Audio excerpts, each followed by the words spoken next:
4 দিন পার এখনো পর্যন্ত বিভিন্ন জায়গায় এই ধরনের পরিস্থিতি। কিছুক্ষণ আগেই এই যে ঘর সম্পূর্ণ ভেঙে গেল, এখনো পর্যন্ত ধুলো বেরোচ্ছে, দেখা যাচ্ছে চারিদিক থেকে ধুলো উঠছে। কখন হলো দাদা এটা? এই মুহূর্তে হলো, এই মুহূর্তে। এখনো 5 মিনিট হয়নি, এখনো 5 মিনিট। আমরা একটু আগে ছবি দীপকবাবুর সঙ্গে ছবি তুলে নিয়ে গেলাম, তারপরে ভেতরে গেছি, হুড়মুড় করে ভেঙে পড়লো। এই কি অবস্থা, এটা কোনো রকম এদের কোনো একটা নেতার এখন এই মুহূর্তে আছে? দীর্ঘদিন ধরে হাওড়া পুরসভায় ভোট হচ্ছে না। হ্যাঁ, ভোট হচ্ছে না, তার জন্য প্রশাসন দায়ী। এটা প্রশাসনিক অবহেলা।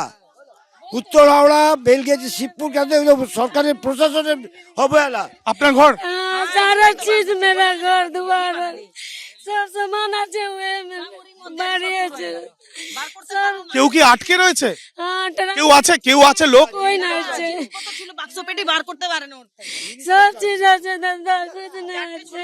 বাচ্চা এই দেখো ইতিমধ্যে আমরা দেখতে পাচ্ছি কিছুক্ষণ আগেই যেমনটা স্থানীয়রা জানাচ্ছেন যে এই যে বাড়ি নীল রং করা বাইরে থেকে দেওয়ালে সম্পূর্ণ ধসে গিয়েছে, এবং যেখানে ধসে গিয়েছে তার পাশেই এখানে বজ্র ফেলার কাজ চলছে।